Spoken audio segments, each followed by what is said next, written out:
Estava eu jogando City Game Studio, que é um jogo onde você desenvolve jogos e acompanha toda a história do desenvolvimento dos videogames. Aí eu pensei, e se eu fazer uma série contando a história dos videogames por gerações aqui no canal? E é isso que eu vou fazer. Então pega sua pipoca, senta na cadeira que lá vem a história.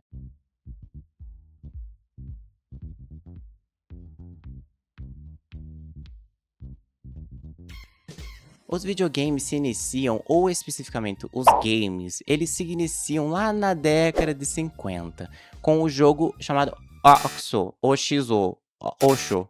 Esse jogo aí, que é um simulador de jogo da velha. Mas eu sei que isso aí não é o que importa pra você, né? Então vamos pular lá pra década de 70, mais especificamente no ano de 1972, onde o primeiro videogame comercial que você podia ir em uma loja comprar e ter na sua casa é lançado, o Magnavox Odyssey, da empresa Magnavox. Ele foi o primeiro console lançado nos moldes em que conhecemos hoje em dia os videogames. Ele tinha gráficos monocromáticos bem simples, onde tinha dois pauzinhos e uma bolinha e elas iam quicando, simulando ali um jogo de tênis. Tinha outros jogos também, jogo de futebol americano, tudo simulando, né? Não era bem um futebol americano ou um futebol, mas enfim, vocês entenderam, né? E todos os jogos eram muito parecidos um com o outro. Você podia colocar um cenário na sua TV para simular ali um jogo de tênis, um jogo de basquete, sei lá, um esporte ali.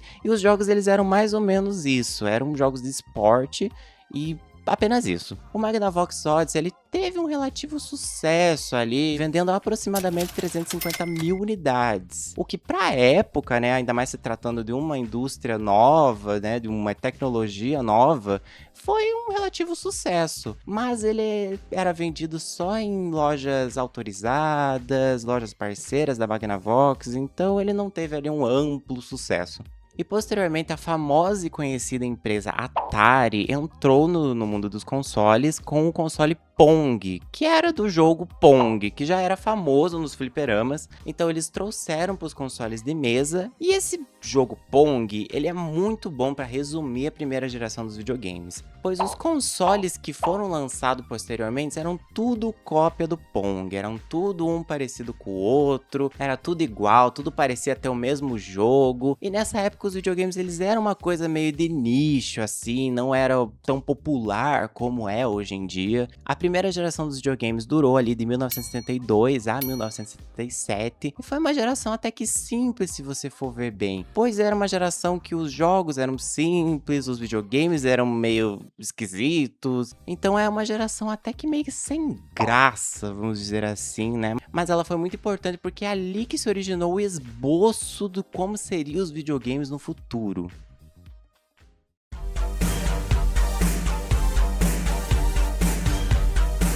Então vamos para a segunda geração dos consoles, e não, ela não se inicia com o famoso Atari, ela se inicia com o Fairchild F, de 1966. Ele foi o primeiro videogame a inaugurar os cartuchos como conhecemos. Mas ele foi meio que um flop, porque os jogos eles eram muito nichados, eram jogos mais educativos e tinha uma biblioteca bem pequena de jogos. Mas aí em 1977, o famoso Atari 2600 é lançado. E foi com ele que começou a indústria de videogames como a gente conhece. Ele popularizou os jogos em cartuchos e com ele que os videogames saiu daquela mesmice de jogos esportivos ou jogos educativos e surgindo jogos de ação, jogos de aventura, jogos com história ou um esboço de uma história, né? Jogos até de terror ou que tentavam ser um terror, assim criando toda uma indústria de desenvolvimento de jogos, com a primeira grande empresa de videogames, além da Atari, óbvio, que vocês devem conhecer, que é a Activision. Ela foi fundada em 1979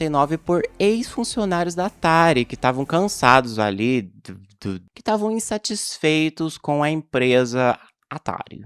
O Atari 2600 ele foi o primeiro videogame a ser vendido em massa e não só em lojas autorizadas como na primeira geração. E o Atari 2600 ele vendeu aproximadamente 30 milhões de unidades, mostrando para o mundo que a indústria de videogames tinha ali, né, um potencial, um dinheiro, né, envolvendo. criando ali um rio de dinheiro. E qual que foi o problema? Várias empresas queriam mergulhar nesse rio, né? Então várias empresas começaram a lançar um console atrás do outro, o que não teria problema. O problema é que eles pegaram a palavra inovação e enfiaram na bunda deles, porque todos os consoles eram muito parecidos um com o outro, todos ali tentavam copiar a fórmula do Atari 2600, e não só a qualidade dos consoles estava baixa, a dos games também. Como na época os jogos eles eram mais simples e até fáceis, com várias aspas, de desenvolver, várias empresas podiam desenvolver os seus jogos e ficavam desenvolvendo um jogo atrás do outro. E não tinha muito uma definição de qualidade para os jogos, hein?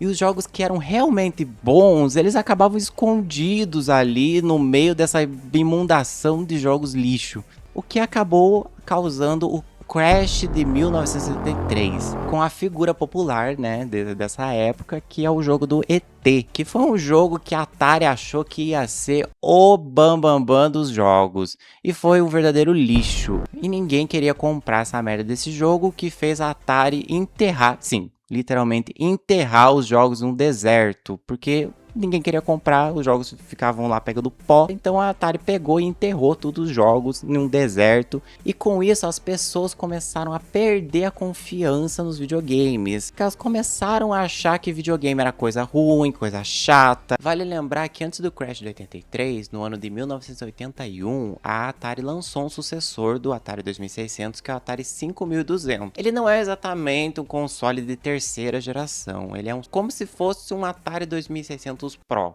Mas o que é interessante pra gente analisar é que parece que a própria Atari não entendeu o porquê o Atari 2600 foi um sucesso. E até que é simples de entender. Foi pela sua simplicidade. Começando pelo controle. Era uma alavanca e um botão. Só. Sem necessidade daqueles 500 mil botões e tal. Porque gente, as ações dos jogos nessa época era no máximo ir pra frente, pra trás, pular, dar tiro e interagir com objetos. E olha lá, tinha jogo que era só ir pra frente e pra trás. E se tratando de uma indústria nova, que tá começando, que é a indústria dos videogames, as coisas precisavam ser simples e fáceis de entender, pra cair na graça do povo. Porque se a pessoa olhasse, não entendesse, achasse complexo demais, a pessoa ia largar a mão e assistir um filme. Então as coisas precisavam ser simples e fáceis. E o Atari 2600 cumpriu esse papel. O controle era simples, os jogos eram simples, fáceis de entender. Uma pessoa que nunca teve contato com videogame, que era a maioria das pessoas nessa época, porque era uma tecnologia nova, olhava aquilo e entendia e jogava facilmente. Então isso fez o Atari 2600 ser um sucesso,